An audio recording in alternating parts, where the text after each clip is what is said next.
I wanted to add some more hellebores to my garden, so I went back to refresh my memory. I got the shock of my life. I never dreamed that all these years I was doing it wrong. So I watched every video I could find, every book I could read, and I went to 3 different nurseries to ask how to do it correctly. Different books and different growers in different parts of the country all had different advice, but there were 6 things that they all advised for growing the perfect hellebores. So in this video, I'm going to show you what I learned and the 6 things that I'm going to do differently this time. I can't wait till the next time they bloom. Number 1, the right exposure. Part sun, part shade, however you want to say it. I know that my location is good.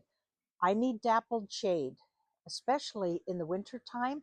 A deciduous tree is a big plus because all the experts said if you put it under an evergreen tree where it's going to be dark all year, you're just not going to get the bloom. So I know I've got my location right.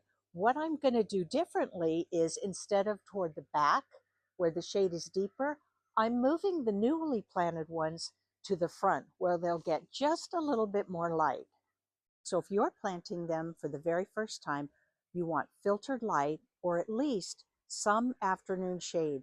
All of the experts agreed that hot sun is not good for hellebores. Number 2, you need rich, well-draining soil with plenty of organic matter. You want something that's going to hold the moisture but still drains because they don't like sitting in water. So what I'm going to do, I have pretty rich soil here, but I think what I'm going to do differently is I'm going to take out the Pachysandra so that it's not competing with the hellebores until they get really established. Number 3, they need to stay evenly moist. When I read that, I went into a state of shock. I know for sure that I read somewhere that hellebores do best in dry shade. I know for sure I read that somewhere. I don't know where, but apparently it is not true. Every video and every book and all 3 people at 3 different nurseries told me that hellebores should not dry out. I've been doing it wrong all these years.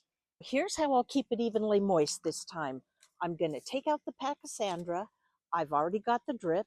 I'm going to modify it by attaching a ring of the laser cut tubing to each of these lines, and I'll have a ring going around each of the hellebores, and that way I should be able to water properly this time. Number 4, planting at the right depth and not burying the crown. So I've got my holes dug, and I've got a beautiful chart that I got online at one of the hybridizers' website, which I will show you. But planting at the right depth and not burying the crown was stressed by every single book and video that I sourced. So that was unanimous. Here's that sheet that I got off of the website called Terra Nova Nurseries, and I love that it helps you see exactly how deep to plant the crown. So as you can see here, it's at the soil level.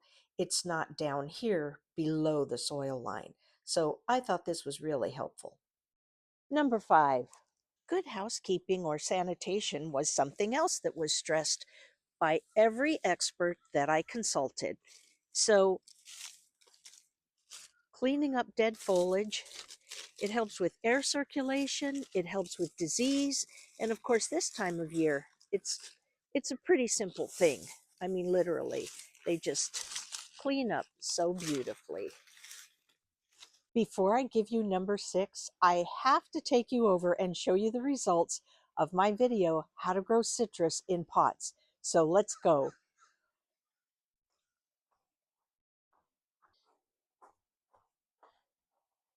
Okay, remember I said I accidentally left the limes on one year because I just couldn't use them all up?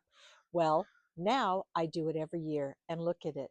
My tree is loaded with limes, and they are getting sweeter and sweeter by the day. Now I want to take you around to the front yard and show you the Meyer lemon. Okay, so come around to the front yard and check out the Meyer lemon.